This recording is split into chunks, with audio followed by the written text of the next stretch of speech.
12월의 첫 주일 하나님께 예배하러 나오신 여러분들을 주님의 사랑으로 환영하고 축복합니다. 우리는 주님께 가까이 나아가는 건강한 러닝맨에 대해서 묵상하고 있는데 오늘은 그 48번째 이야기를 나누고자 합니다. 우리가 주변을 돌아보면 참 멋지다 하시는 분들이 많습니다. 멋있게 살아가시는 분들이 많죠. 특히 연말이 되면 그런 분들의 모습이 더 두드러지게 나타납니다. 그것은 바로 자신이 가진 것을 다른 사람들에게 나누고 또 베푸는 삶을 살아가는 것입니다. 연말에 또 쓸쓸하고 외로운 분들에게 그런 사랑을 전하는 멋있는 분들이 있죠. 우리는 그것을 기부 행위라고 합니다. 자신이 가지고 있는 능력, 또 물질, 이 모든 것들을 다른 사람들에게 나누는 것이죠. 그래서 우리는 이 재능 기부라는 말을 합니다. 공동의 이익과 다른 사람을 돕기 위하여 개인의 재주와 능력을 대가 없이 내놓는 일, 우리는 이것을 재능 기부라고 합니다. 그래서 물질뿐만 아니라 자신이 가지고 있는 이 신체적 능력을 가지고도 다른 사람을 위해서 봉사하는 것이죠. 요즘은 연탄을 많이 떼지 않지만 아직도 연탄을 떼는 곳에 연탄 배달하는 이런 일들을 또 실천하는 분들이 굉장히 많이 있습니다. 운동선수도 자신이 가지고 있는 이 기량을 동료 선수들과 함께 나누면서 그 선수의 성장을 돕고 또 함께 성장해가는 그 모습을 보게 됩니다. 우리는 이것을 재능 기부라고 하죠. 여러분, 이렇게 살아가는 삶을 보면 참 멋있죠. 그런데 하나님을 잘 섬기고 예수님을 잘 믿는 사람들이 그렇게 살아가는 모습을 보면 더 기분이 좋아지지 않습니까? 그 대표적인 인물이 있어요. 여러분들이 잘 아시겠지만 가수 션이라는 분입니다. 이분의 직업은 가수예요. 연예인이에요. 그런데 이분이 노래하는 것보다 더 많이 하는 것은 열심히 뛰어다니는 겁니다. 러닝맨의 삶을 살아가는 거죠. 이분은 늘 마라톤을 하면서 거기에서 생긴 수익을 늘 기부합니다. 이분은 평생의 삶을 기부하는 삶을 살아가면서 자녀들이 많이 있음에도 불구하고 집 사는 것을 포기했어요. 이분이 이렇게 벌어들이는 돈으로 충분히 큰 집을 살 수 있고 제대로 된 부동산 재테크를 할 수 있어요. 그런데 그것을 포기하고 이분은 지금도 전세에서 살며 많은 액수를 많은 사람들에게 기부하는 일들을 합니다. 그래서 이분은 그런 물질뿐만 아니라 자신이 가지고 있는 이 신체적 능력, 그 한계를 뛰어넘으면서까지 다른 사람들을 돕고 섬기는 삶을 살아가는 거죠. 얼마나 멋있습니까? 여러분, 우리의 이웃들에게, 특히 어려운 이웃들에게 우리가 가진 것을 나누고 베푸는 삶은 하나님께서 기뻐하시는 삶이고 우리 믿는 그리스도인들의 삶 속에 당연히 따라와야 할 삶이라는 것입니다. 성경에 보니까 초대교회 성도들에게도 이런 모습이 나타나는 것입니다. 44절 45절에 보니까 믿는 사람이 다 함께 있어 모든 물건을 서로 통용하고 또 재산과 소유를 팔아 각 사람의 필요를 따라 나눠주며. 예수 믿는 성도들이 지금 어떤 일을 하고 있습니까? 함께 있어 모든 물건을 서로 통용하고 재산과 소유를 팔아 각 사람의 필요를 따라 나눠주는 것입니다. 그들이 서로 물건을 통용한 것뿐만이 아니라 자신이 가지고 있는 이 소유를 팔아서 필요한 사람들에게 나누어주는 이 일을 하고 있다는 거죠. 자신들이 가지고 있는 소유물을 가지고 다른 사람들에게 사랑을 베푸는 이 일을 하고 있다는 것입니다. 바로 그들이 재능 기부를 하고 있는 것이죠. 그러면 이들에게서 왜 이런 모습이 나타났을까요? 43절에 보니까 사람마다 두려워하는데 사도들로 말미암아 기사와 표적이 많이 나타나니 사도들이 복음을 증거하면서 복음을 증거하는 일과 함께 그들 안에 많은 기사와 표적이 나타나는 것입니다. 그러면서 그들 가운데 두려움이 생긴 것이죠. 하나님을 향한 두려움이 생긴 것이죠. 사도들이 기사와 표적을 베푸는 것을 보니까 하나님은 살아계시는구나. 우리가 이제 하나님 앞에 제대로 가야겠구나 하는 그런 마음이 들었던 것입니다. 그러면 사도들이 어떻게 이런 기사와 표적을 행할 수 있었을까요? 38절에 보니까 베드로가 이르되 너희가 회개하여 각각 예수 그리스도의 이름으로 세례를 받고 죄 사함을 받으라. 그리하면 성령의 선물을 받으리니. 지금 그들에게서 그런 하나님을 두려워하고 또 하나님의 말씀을 듣고 놀라운 기사와 표적을 보면서 그들 안에 이런 나눔의 삶을 살 수 있었던 것은 그들이 성령을 선물로 받았기 때문에 그래요. 성령이 그들에게 임하였기 때문에 성령의 인도하심을 따라 그들이 살게 된 것입니다. 그렇다면 그들이 어떻게 성령을 받았어요? 회개했기 때문에 그래요. 회개하여 예수 그리스도를 믿고 예수 그리스도의 이름으로 세례를 받아 또 죄사함을 받았기 때문에 그들이 성령을 선물로 받은 것입니다. 그래서 성령의 통치와 다스림 속에서 그들이 변화된 삶을 살아가는 거예요. 그렇다면 그들에게 왜 회개했습니까? 그들에게 왜 회개의 삶이 나타났을까요? 거슬러 올라가면 그들이 이 말을 듣고 마음에 찔려 베드로와 다른 사도들에게 물어 이르되 형제들아 우리가 어찌할꼬 하거늘. 그들에게 찔림이 온 것이죠. 그들의 마음에 찔림이 있었던 거예요. 하나님의 말씀, 복음을 듣고 그들 안에 찔림이 왔기 때문에 그들은 회개하게 됐고 회개하자 그들에게 성령이 임한 것입니다. 사랑하는 성도 여러분, 여러분들 안에 성령이 임하고 성령이 충만한 삶을 살기를 원하십니까? 그렇다면 우리의 연약함을 하나님 앞에 내어놓고 회개의 삶을 살아가는 것입니다. 그러면 그들이 어떤 말씀을 들었기에 그들에게 찔림이 왔을까요? 거슬러 올라가면 36절에 그런즉 이스라엘은 온 집은 확실히 알지니 너희가 십자가에 못 박은 이 예수를 하나님이 주와 그리스도가 되게 하셨느니라. 이스라엘 백성들은 예수님을 십자가에 못 박는 악을 행했습니다. 그런데 하나님은 그 악을 선으로 바꾸셔서 예수 그리스도를 주와 그리스도로 만드셨다라는 것입니다. 그들로 하여금 구세주로 예수님을 세우셨다라는 거예요. 이 말씀을 듣고 그들에게 찔림이 온 것이죠. 복음의 말씀이 그들에게 임하니까 그들은 찔림을 받게 되고 그 찔림을 통해서 회개하게 되고 회개하자 그들에게 성령이 임한 것입니다. 성령이 선물로 주어진 것이죠. 다른 말로 그들이 하나님의 말씀을 그대로 받고 찔림을 받았다는 것은 그들 가운데 역사하시는 하나님의 주권을 인정하게 됐다는 거예요. 그들이 비록 악을 행했지만 그 악마저 손으로 바꾸시는 하나님의 그 능력을 그들이 경험하면서 이제 우리의 인생의 주인이 하나님이라는 사실을 알게 된 것입니다. 그래서 그들은 바로 이런 나누는 삶으로 나타나게 된 것이죠. 이것이 초대교회 안에 일어났던 일이라는 것입니다. 오늘 이 모습을 사도행전 4장 32절에서 이렇게 해석해주고 있어요. 왜 그들이 물건을 서로 통용하고 나누는 삶을 살았는가? 믿는 무리가 한 마음과 한 뜻이 되어 모든 물건을 서로 통용하고 자기 재물을 조금이라도 자기 것이라 하는 이가 하나도 없더라. 그들이 물건을 서로 통용하고 다른 사람에게 나눠줄 수 있었던 것은 자기 물건을 자기 것으로 여기지 않았다는 거예요. 자신의 소유권을 강조하지 않았다는 것입니다. 자신의 소유권을 주장하지 않았다는 거예요. 자기 물건을 자기의 것으로 여기지 않은 것이죠. 왜냐하면 하나님이 그들의 인생의 주인이 되시기 때문에 자신들의 삶은 하나님께 달려있고 자신들은 하나님의 소유라는 사실을 그들은 인정하게 된 것입니다. 그러니 하나님의 주권을 인정하는 그들의 삶 가운데 하나님이 강력하게 역사하신 것이죠. 성령의 불이 떨어진 것입니다. 그래서 그들에게 이런 놀라운 삶의 변화가 일어난 거예요. 그래서 여러분, 우리가 다른 사람들을 사랑하고 다른 사람들에게 사랑을 베풀고 또 나누는 삶을 살기 위해서 중요한 것은 우리의 삶 가운데 하나님의 주권을 인정하는 삶을 살아가야 한다는 것입니다. 여러분, 신앙생활은 하나님을 바라보며 하는 거예요. 인간을 바라보며 신앙생활을 해서는 안 되는 것입니다. 여러분, 우리가 인간을 바라보면 나누어주고 싶습니까? 사실 많은 사람들은 나에게 유익과 도움을 주기보다는 나에게 해를 가하거나 피해를 주는 일들이 굉장히 많습니다. 특히 나와 잘 알지 못하는 사람들은 더구나 그럴 수밖에 없는 것이죠. 그런데 여러분, 세상 사람들은 세상의 가치관은 다른 사람들이 나에게 하는 것만큼 또 내가 받는 것만큼 돌려주고 나누는 것, 이것을 이야기하지만 성경의 가르침은 그렇지 않은 거예요. 나와 아무리 상관없는 사람이라 하더라도 비록 나에게 해를 가하는 사람이라 할지라도 사랑으로 나누는 삶을 살아가는 거죠. 왜냐하면 우리의 신앙의 본질은 사람을 보고 하는 것이 아니라 하나님을 보고 하기 때문에 그런 거예요.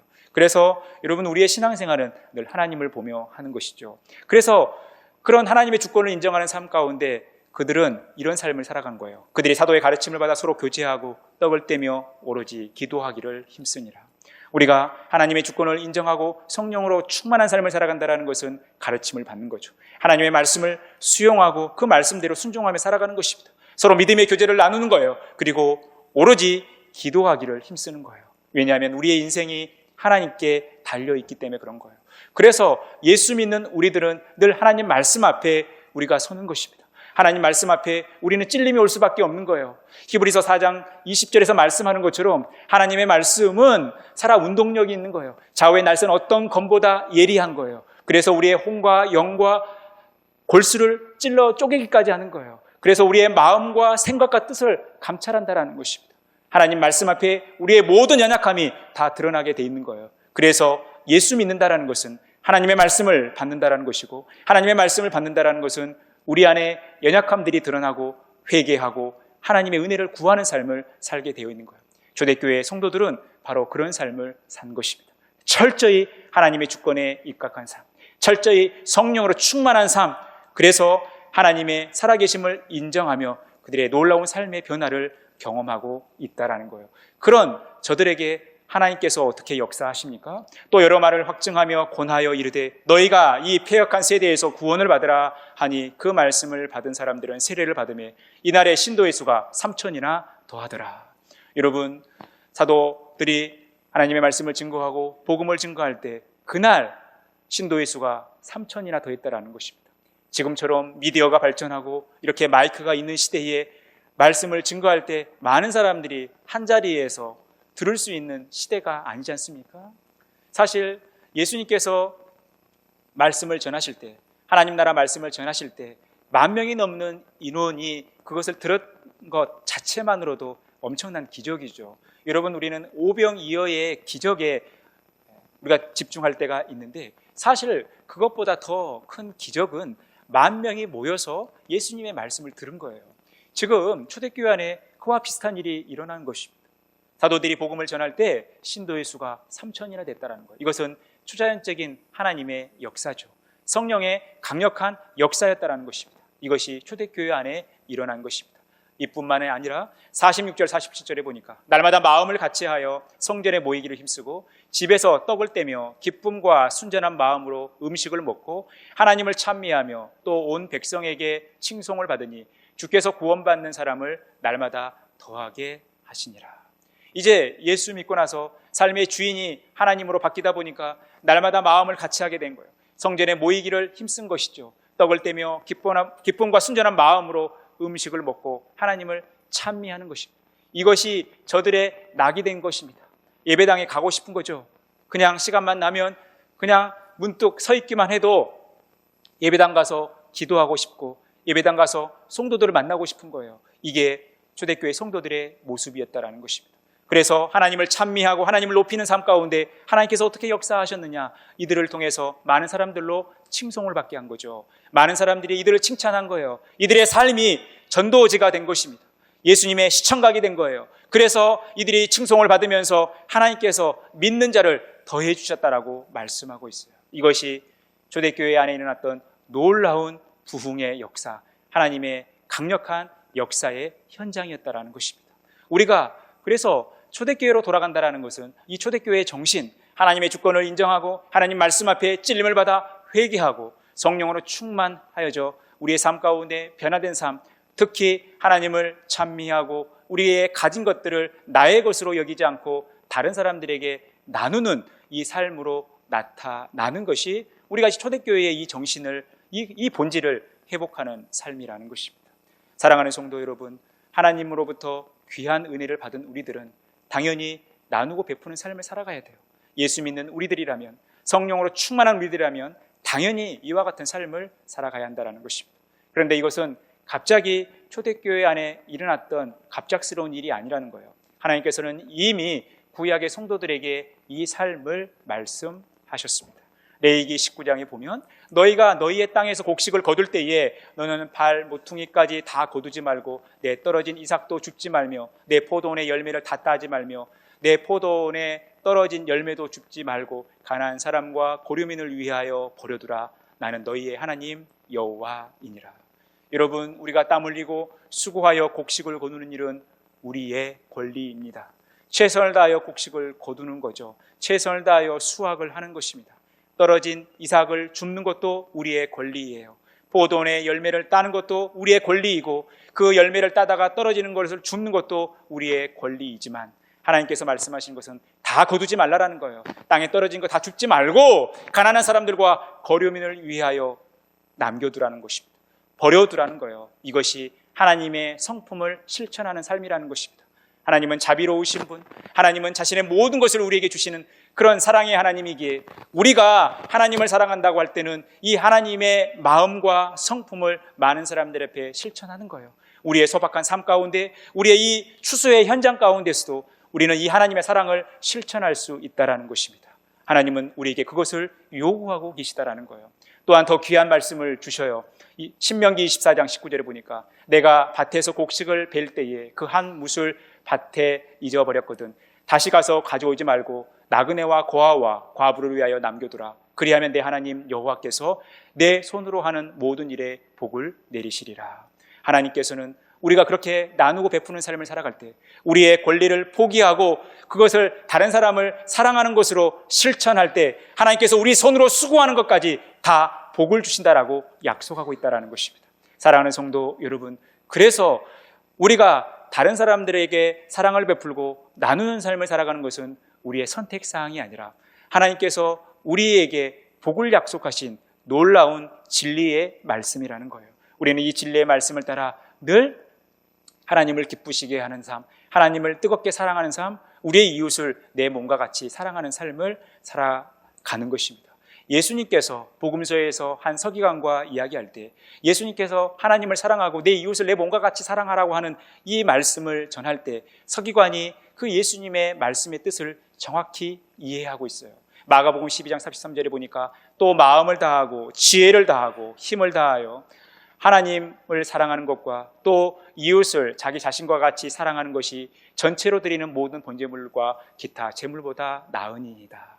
지금 서기관은 하나님을 사랑하는 것, 내 이웃을 내 몸과 같이 사랑하는 것, 이 사랑의 구체적인 실천이 하나님께 번제물을 드리고 여러 제물을 드리는 것보다 더 나은 거구나, 하나님께서 이것을 더 기뻐하시는 거구나 라고 정확히 이 율법의 본질을 꿰뚫고 있는 거예요.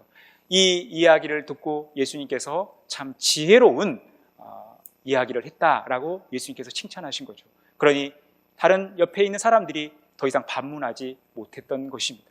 바로 우리가 늘 하나님의 사랑을 받고 그 사랑을 흘려보내는 삶을 우리의 이웃들에게, 내 주변에 있는 사람들에게, 심지어 나와 전혀 상관이 없는 사람이라 하더라도 가난하고 어려움에 처해 있는 사람들에게 그 사랑을 흘려보내는 것은 성도의 마땅한 도리인 거예요.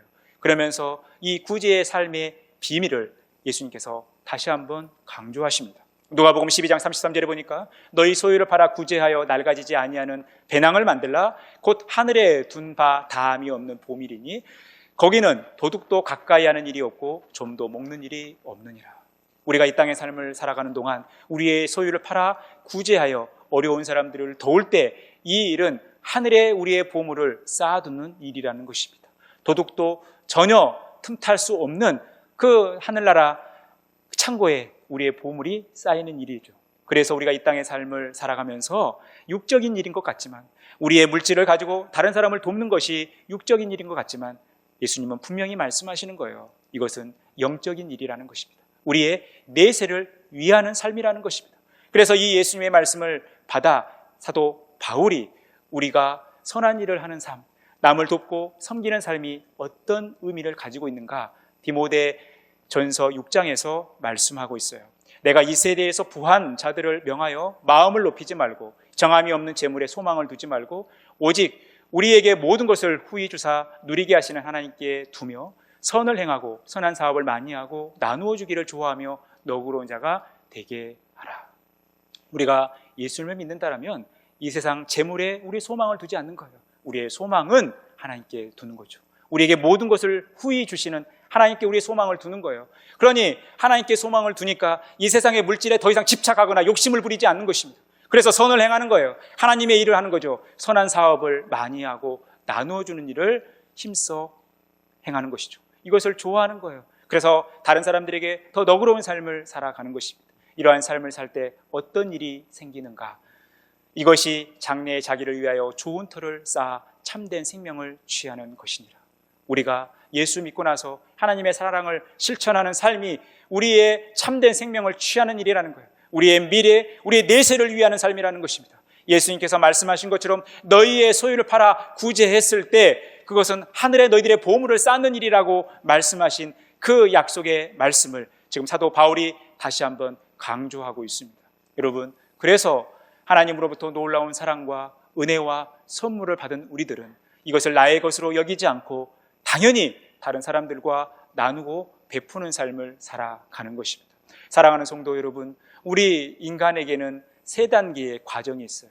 첫 번째 단계에서는 받는 삶이에요. 우리는 부모님의 뱃속에서부터 철저히 부모님께 의지하는 삶을 살아가죠. 부모님의 양육과 돌봄을 통해서 우리가 살아가는 것입니다. 학교에 들어가서는 선생님의 가르침을 받아서 우리의 지식이 쌓고 우리의 실력이 늘어가는 거예요. 그래서 취업하기 전까지는 우리는 철저히 받는 삶을 살아가는 것입니다. 그리고 나서 이제 우리가 성인이 되어서 취업을 하면서 우리는 우리의 소유가 생기는 것이죠.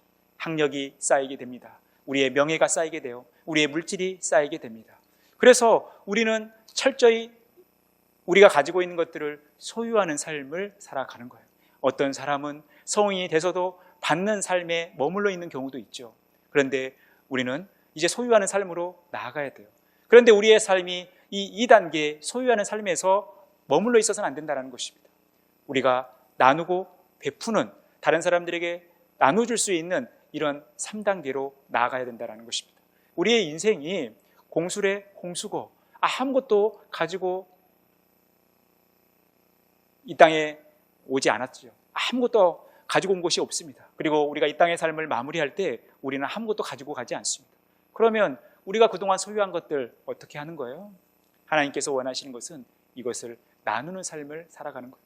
우리가 지나치게 욕심을 부리거나 또 우리가 가진 거에 집착을 하거나 우리의 권리를 주장하는 것이 아니라 철저히 우리의 권리를 포기하고 이것을 나누는 삶으로 살아가는 것입니다. 예수님을 믿고 살아간다는 것은 우리가 거룩한 삶을 살아간다는 것이고, 이 거룩한 삶을 살아간다는 것은 결국 하나님께서 거저주신 것들, 그 권리를 내려놓고 하나님을 높이고 다른 사람들에게 나누는 삶을 살아가는 거예요. 여러분들이 예수 믿고 싶어서 예수 믿으셨어요? 누군가로부터 하나님의 말씀을 전해 들은 거죠. 그 말씀을 듣고 우리가 예수님을 믿은 것입니다. 내 스스로 내가 알아서 예수 믿는 분들은 아무도 없어요. 우리는 이 복음마저도 받은 것입니다. 이 믿음마저도 우리 스스로 만들어낸 것이 아니라 받은 거예요. 그러니 믿는 우리들이 이 믿음을 통하여 우리가 믿음의 삶을 살아가면서 거기에서 형성된 소망과 사랑을 다른 사람들에게 흘려보내야 되지 않겠어요? 여러분, 우리가 그래서 받는 삶에 머물러 있어서는 안 되고 소유하는 삶에 머물러 있어서는 안 되고 이것을 나누고 베푸는 삶을 살아가야 하는 것입니다. 이것이 하나님의 백성다운 삶의 모습이라는 것입니다. 사랑하는 성도 여러분, 이 삶을 힘써 살아가시기를 간절히 축원합니다. 여러분, 언제부터인가 이 강대상에 조그만 변화가 생겼다는 거 여러분 인지하셨습니까? 여러분들이 하나님의 말씀을 집중해서 듣다 보니까 이 강대상에 어떤 변화가 있었는지 잘 모르실 수 있지만 언제부터인가 이 강대상에 변화가 있었어요. 그 변화는 뭡니까? 마이크였습니다. 원래 이 강대상에 마이크가 이렇게 하나였습니다. 이 마이크 하나를 쓰다 보니까 유튜브 방송을 하는데 녹음이 이렇게 스테레오가 아니라 이 모노 모드로 이렇게 녹음이 되는 경우가 있었어요.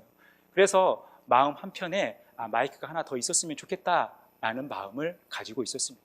그런 마음을 품고 있을 때 제 고향 친구가 어느 날 모임에서 저에게 뭐 필요한 거 없냐고 묻는 거예요. 물론 필요한 거 있었지만 그래도 이야기하지 않았습니다.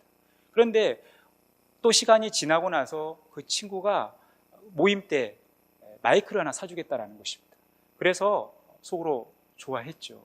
그래도 최대한 이렇게 미안한 척, 고마운 척 해야 되지 않겠어요?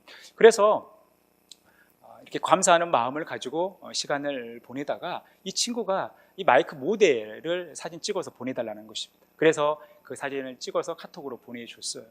그리고 나서 또 시간이 지나고 나서 친구에게 연락이 왔습니다.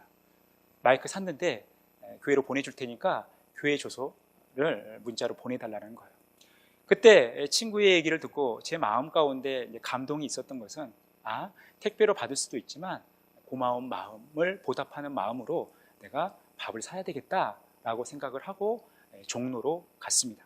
그 친구가 이제 직장 생활을 하니까 잠시 점심시간을 이용해서 그 친구와 식사를 하려고 했어요. 그런데 막상 친구를 만나보니까 이 친구가 마이크를 하나만 주는 게 아니라 2개를 주는 거예요. 저는 기존에 있던 그 마이크랑 똑같은 모델로 하나 더 놓으면 좋겠다 정도로만 생각을 했는데 이 친구는 마이크를 새로 산 거예요. 그리고 마이크도 훨씬 업그레이드 된 거예요. 그래서 2개를 주는데 이 마이크를 제가 검색을 해보니까 인터넷 최저가가 하나당 50만 원이에요. 그러니까 100만 원을 들여서 마이크를 산 거예요. 그러니까 이 친구를 위해서 밥을 사는 게 얼마나 기뻤겠습니까? 그래서 기쁜 마음으로 밥을 샀어요. 그리고 이제 밥을 먹고 헤어지려고 하는데 친구가 또다시 이야기하는 거예요. 야, 커피 한 잔 마실 시간 되냐고 묻는 거예요. 그래서 좋다고 생각했죠. 왜냐하면 마이크 하나 받을 거 2개 받았는데 제가 얼마나 기분이 좋았겠어요. 그래서 이왕에 친구한테 서비스하는 거 풀 서비스 해야 되겠다 하면서 커피까지 샀습니다.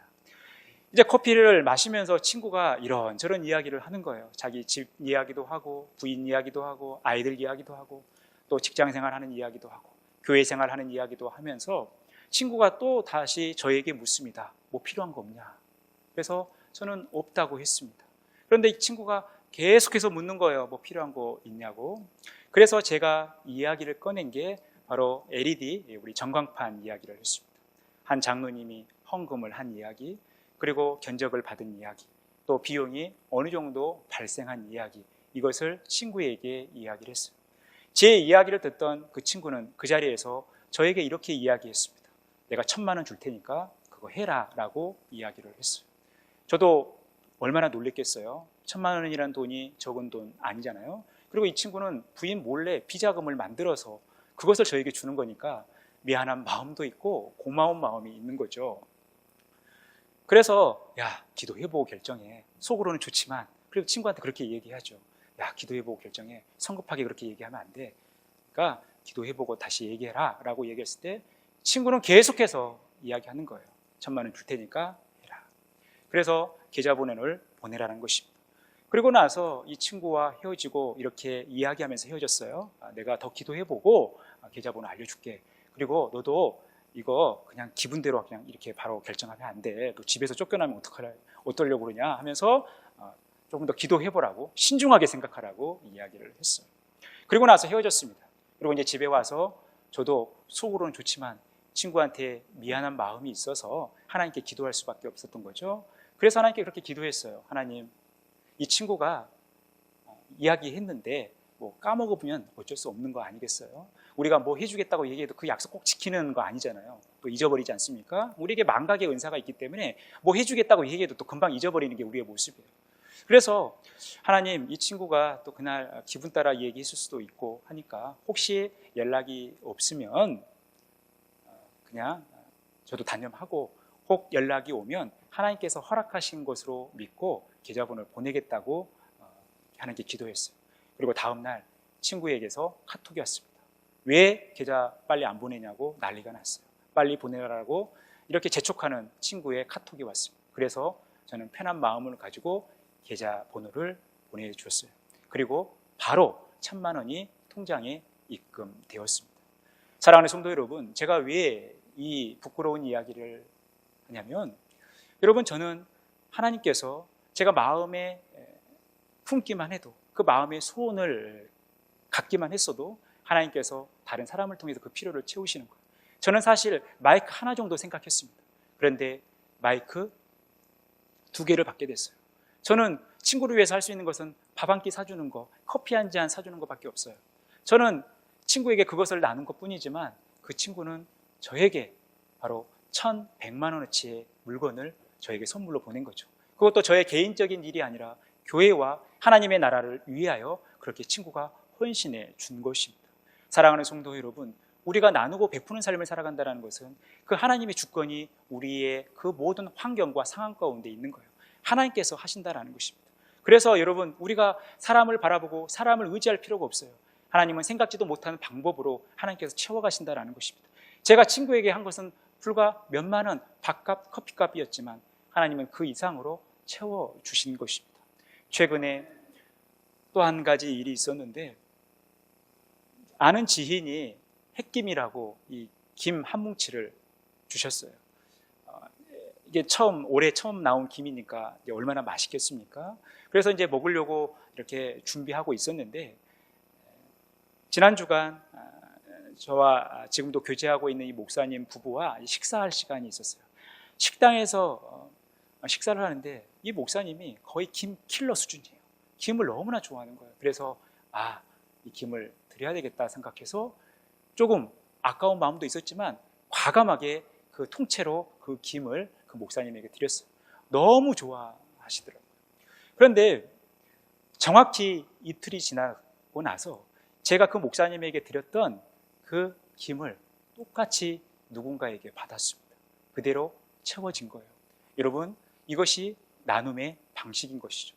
하나님께서 우리 가운데 나눔을 통해서 역사하시는 것입니다. 우리 잠언 11장 25절 말씀을 같이 한 목소리로 읽고 말씀을 마무리하겠습니다. 흩어 구제하여도 더욱 부하게 되는 일이 있나니 과도히 아껴도 가난하게 될 뿐이니라. 구제를 좋아하는 자는 풍족하여질 것이요 남을 윤택하게 하는 자는 자기도 윤택하여 지리라.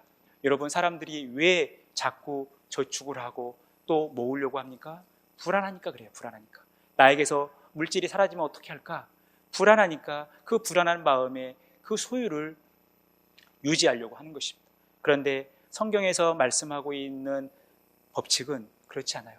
부의 법칙은 내가 아끼고 전략한다고 해서 쌓이는 것이 아니라는 거예요. 오히려 나누고 베풀 때 하나님께서 더욱 우리로 하여금 윤택하게 하고 우리로 하여금 풍족하게 하신다는 것입니다. 그래서 하나님의 은혜를 경험하고 하나님의 사랑을 받은 우리들은 바로 나누고 베푸는 삶을 살아가는 것입니다. 여러분, 하나님께서 우리에게 거저 주신 것이죠. 예수 그리스도께서 자신의 몸을 우리에게 내어주시면서 그 하나님의 사랑을 실천한 거예요. 그러니 우리가 주님 앞에서 아까워할 것이 무엇입니까? 우리가 잠시 맡고 있는 물질, 돈, 명예, 건강, 여러분, 이것을 우리를 위해서 사용하는 것이 아니라 다른 사람을 위하여 사용할 때 하나님께서 더 크게 강력하게 역사하시는 것입니다. 이 친구가 그 돈을 보내면서 전혀 아까워하거나 전혀 망설이거나 전혀 고민하는 일을 보이지 않았어요. 그는 즐기는 마음으로 했어요. 그리고 이 얘기 들어보니까 개척교회 목사님들 많이 돕고 있다고 들었어요. 그 교회에 열심히 신앙생활하는 친구는 아니지만 그래도 부인 잘 만나가지고 교회를 열심히 봉사하는 거예요. 정말 일주일에 한번 교회에 갈까 말까 하는 이 친구인데 술도 좋아하고 노는 것도 좋아하는 친구예요. 그런데 어느 날 보니까 주일날 주차 봉사를 하고 있다는 거예요. 여러분, 부인 잘 만나가지고 그 부인을 통해서 만나게 된 하나님, 그 예수님의 은혜 속에서 이 친구의 인생이 그렇게 바뀌더라는 거예요. 제가 이 얘기 들어보니까 물질관과 가치관이 완전히 달라졌어요. 제가 전에 알던 친구가 아니더라는 거예요. 여러분, 하나님의 말씀은 우리를 이렇게 바꿔놓을 수 있습니다. 예수님의 사랑은 우리를 그렇게 바꿔놓을 수 있는 거예요. 사랑하는 성도 여러분, 우리가 주님께 가까이 나가는 건강한 러닝맨이 되기 위해서 우리에게 필요한 것은 재능을 기부하는 삶입니다. 하나님께서 거저 주신 것들 내 것으로 여기지 않고 다른 사람들에게 나누고 베푸는 삶을 살아가는 것입니다. 이 삶을 통해서 건강한 러닝맨이 되어 하나님 나라 확장에 귀하고 아름답게 쓰임받는 저와 여러분의 복된 삶이 되어지기를 간절히 축원합니다.